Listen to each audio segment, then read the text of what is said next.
بہشتی زیور میں کچھ علامتیں لکھی ہوئی ہیں کہ کن لوگوں سے بیعت ہونا چاہیے اور کن لوگوں سے بیعت ہونے سے فائدہ ہوتا ہے، کن بزرگوں سے.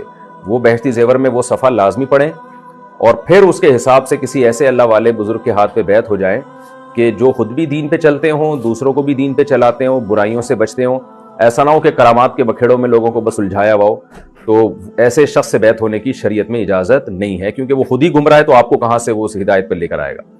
تو کسی ایسے شخص کے ہاتھ پہ بیعت ہونا جس کے بارے میں آپ کو غالب گمان ہو کہ یہ خود بھی 100% شریعت پہ چلتے ہیں اور ہمیں بھی چلا سکتے ہیں، تو اس کے بہت زیادہ فائدے ہیں اس بیعت ہونے کے، اس کی برکتیں ملتی ہیں. اور یہ بیعت ہونا، صحابہ کرام بھی نبی صلی اللہ علیہ وسلم کے ہاتھ پہ بیعت ہوئے تھے تاکہ برائیوں سے توبہ کر سکیں، گناہوں سے توبہ کریں. بہت ساری اقسام ہیں بیعت کی، وہ میں کبھی موقع ملا تو انشاءاللہ تفصیل سے ریکارڈ کرواؤں گا، اور اس کا قرآن و سنت سے ہمیں کیا ثبوت ملتا ہے اس پر بھی میں انشاءاللہ دلائل دوں گا. منگنی کی دعوت اور کھانے کا حکم. منگنی کی دعوت قبول کرنا اور منگنی کا کھانا کھانا کیسا ہے؟ سمیر صاحب حیدرآباد سے. منگنیاں غیر شرعی رسمیں ہیں، ان کی اجتناب کریں، اس کے کھانا وانا نہ کھائیں، نہ دعوت قبول کریں. مسجد میں اذان نہیں ہوئی تھی اور سنت پڑھ لی تو کیا ادا ہو جائے گی؟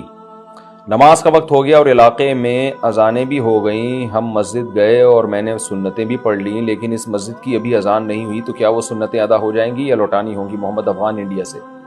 دیکھیں، جب صبح صادق کا وقت داخل ہو گیا تو سنتیں پڑھنے سے سنتیں ادا ہو جاتی ہیں.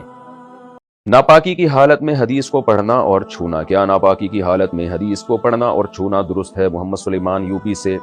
ناپسندیدہ ہے، مکروہ ہے، لیکن حرام ناجائز نہیں ہے، کیونکہ قرآن کے بارے میں تو ہے کہ لا یمسہ الا المطہرون، کہ قرآن کو صرف پاکیزہ لوگ ہی چھو سکتے ہیں.